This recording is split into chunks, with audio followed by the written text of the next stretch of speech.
विधायक निजे भोगिला परे भाबिले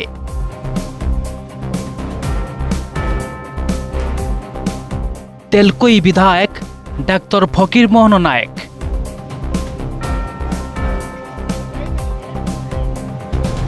पहाड़िया पथुरिया रास्तारे चाली चाली हालिया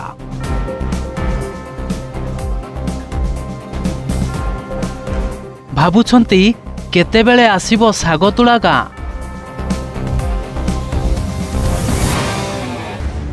आखिरे न देखिले विश्वास करी हेबनी ए की रास्ता जराजीर्ण भावे रही टीण छपर घर किभली बंचुछंती 50टी आदिम जुआंग जनजातिर परिवार 25 वर्षर नवीन सरकार बदलाई पारिलानी एमानंकर भाग्य सबु सरकारी योजनारू एमाने वंचित सरकारी बाबू माने किभली शोषण करुथिले वर्ष वर्ष धरी एही जुआंग को निजे विधायक से गाँ को गला परे अनुभव कले सरकारी बाबूंको द्वारा किभली शोषित निरीह जुआंग माने तांको निर्यातितर कहानी सुनाउछंती विधायकों करबे तो करबे घरटा करबे पैसा देले सिना मो करबे कालीटा एंते करबे कि नने नाइ करबे जदे ए चाउल काटबे न तो भत्ता काटबे एंते दमका देबे कि नहीं गला हां सेटू एतकी करला पर आउ कला ने कहिलो नै ताको आउ काई करबा कहूचे काई करूचे आगा बारी याड देखिला बेलको बाली भी गिंचो नहीं तो इटा भी गिंचो नहीं किछि नहीं एंती नहीं पड़ी रही सोमवार राज्य सरकार विकसित गाँ विकसित ओडिशा कार्यक्रम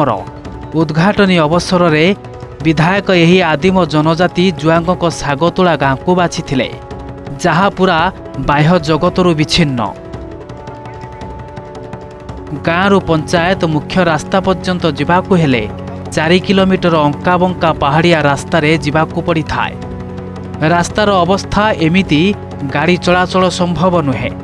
केवल रास्ता नुहे एठी पीवा पानी मुंदे पाई वर्ष सारा संघर्ष करिबाकु पड़े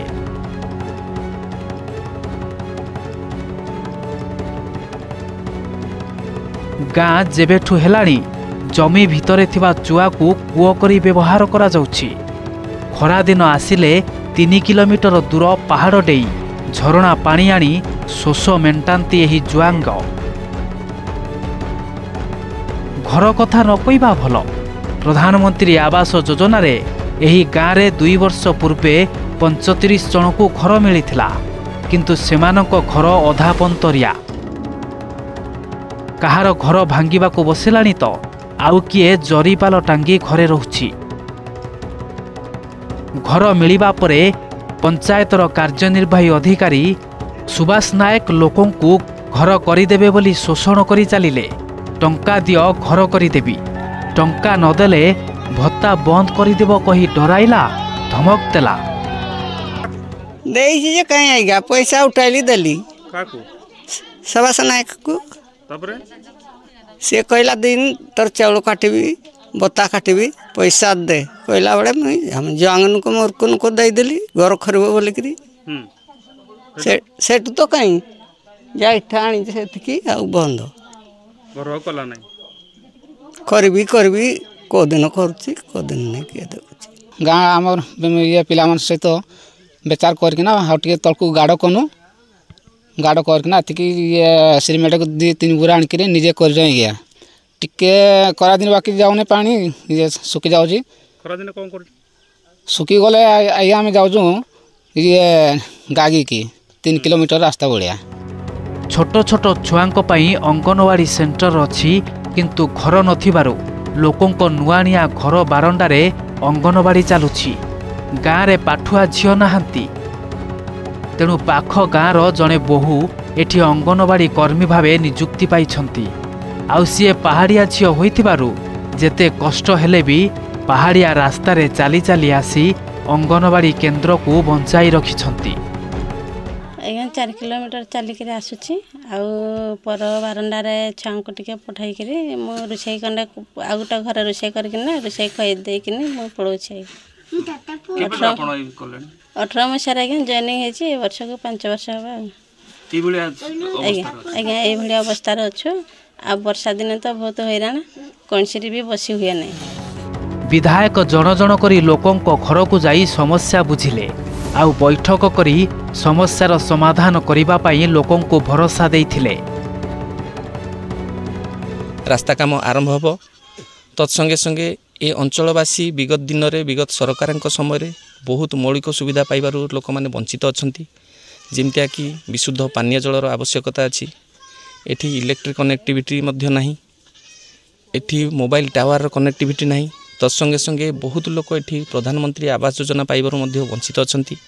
अनेकांश लोक भत्ता पाइबार वंचित अच्छा तेणुक जेहेतु आम सरकार हूँ लोक मानकर सरकार लोक मानक ही चिंता करुच्ची एवं निहाती भाव में आगामी दिन में जो माने योग्य हिताधिकारी सरकार योजना पाइबापी तांकु गोटी गोटी करी सब मौलिक सुविधा आमे समस्ते तांको पाखरे पहुँचेबू एवं आगामी दिन में ए अंचलवासी को आमे अन्य अंचल परी तांकु मुख्य स्रोत में सामिल करी लोक मानकु आग को बढ़ाइबू। आज विधायक निजे चली चली पहुँची सागतोल गाँव को आ प्रतिश्रुति देइचंती समस्यार हेब समाधान तेबे अपेक्षा केबे यांकर समस्यार समाधान हबो केबे ए उपांत सागतोला गाँ देखिबो नुआ सूर्य।